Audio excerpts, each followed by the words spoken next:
Ever wondered if you qualify for housing benefit and how it all works? Well, you're in the right place.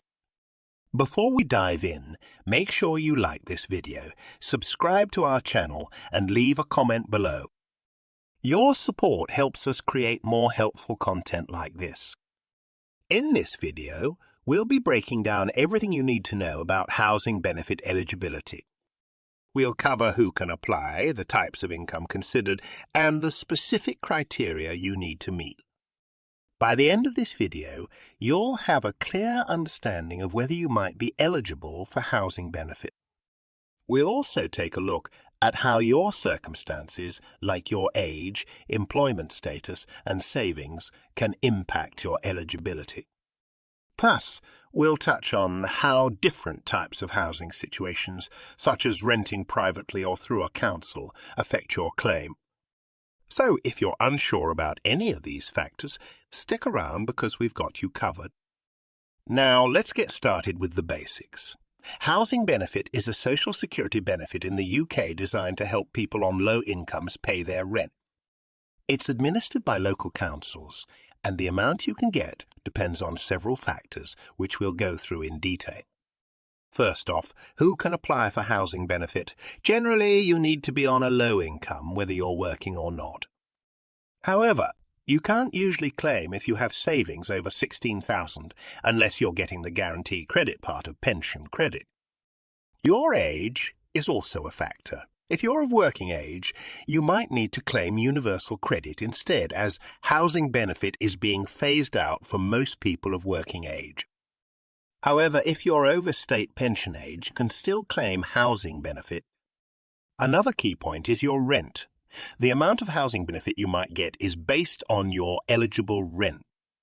This includes rent for the property and some service charges, but not things like heating or water.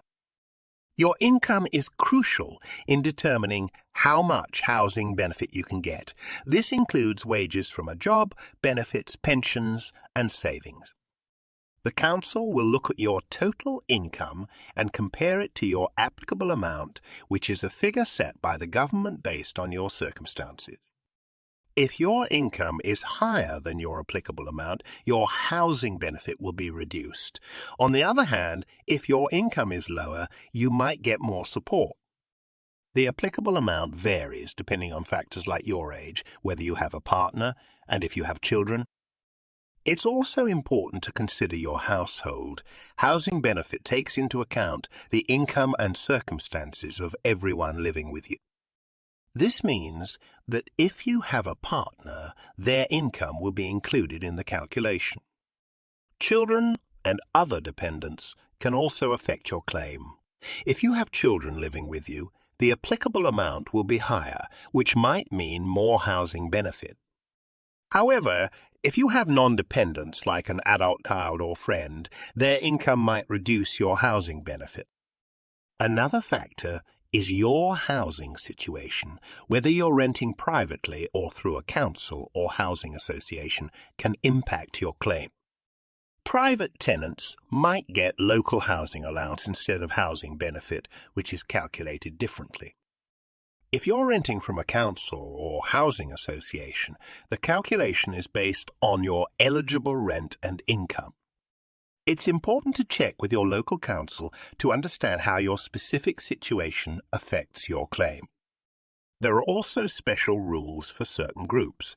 For example, if you're a foster carer, a student, or living in temporary accommodation, there might be different rules for your housing benefit claim.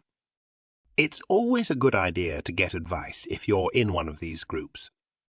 Lastly, don't forget about changes in circumstances. If your income, household or rent changes, you need to inform your council. This can affect the amount of housing benefit you get, so it's crucial to keep them updated.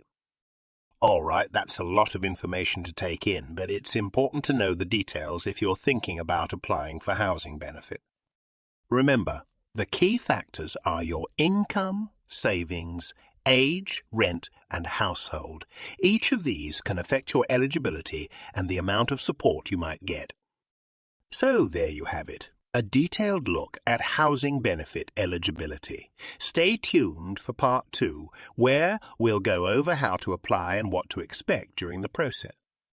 Thanks for watching, and don't forget to like, subscribe, and comment below with any questions you have.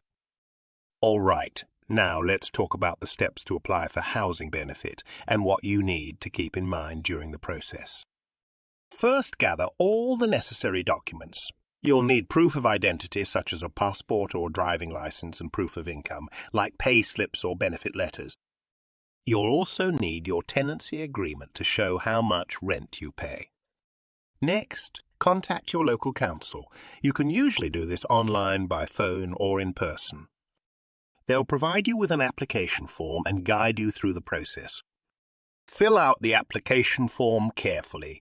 Make sure you include all the required information and double-check for any mistakes. Incorrect or missing information can delay your claim. Submit your completed application and supporting documents to your local council. You might be able to do this online or by post. Keep copies of everything you send, just in case. Wait for your council to process your application. This can take a few weeks, so be patient. If they need more information, they'll get in touch with you. If your application is approved, you'll receive a notification from your council. This will tell you how much housing benefit you'll get and when you can expect to receive it. If your application is denied, they'll explain why and let you know how to appeal. Keep track of any changes in your circumstances. If your income, rent, or household situation changes, you need to inform your council as soon as possible. This can affect your housing benefit and prevent overpayments or underpayments. Finally, if you have any questions or need help with your application, don't hesitate to ask your local council or seek advice from a welfare rights advisor. They can provide guidance and support throughout the process. Before we move on to the rest of the video, if you are finding this helpful, please like, subscribe, and comment, as it really helps this video reach a wider audience. Here is an example of how housing benefit eligibility can make a real difference in someone's life. Meet Sarah, a single mum living in Manchester. She was working part-time and struggling to pay her rent. Sarah decided to apply for housing benefit to ease her financial burden. Sarah gathered all her documents, including her payslips, tenancy agreement, and proof of identity. She contacted her local council and completed the application form carefully. After a few weeks, Sarah received a notification that she was eligible for housing benefit, which covered a significant portion of her rent. This support allowed Sarah to focus on her job and her child's well-being without constantly worrying about her housing costs. If you think you might be eligible for housing benefit, the first step is to gather all your necessary documents. Contact your local council to get the application form and take your time to fill it out accurately. Keep copies of everything you send and make sure to follow up if you haven't heard back in a few weeks. It's also important to keep your council updated with any changes in your circumstances. This includes changes in your income, rent, or household situation. Keeping them informed can prevent issues with overpayments or underpayments, ensuring you receive the correct amount of support.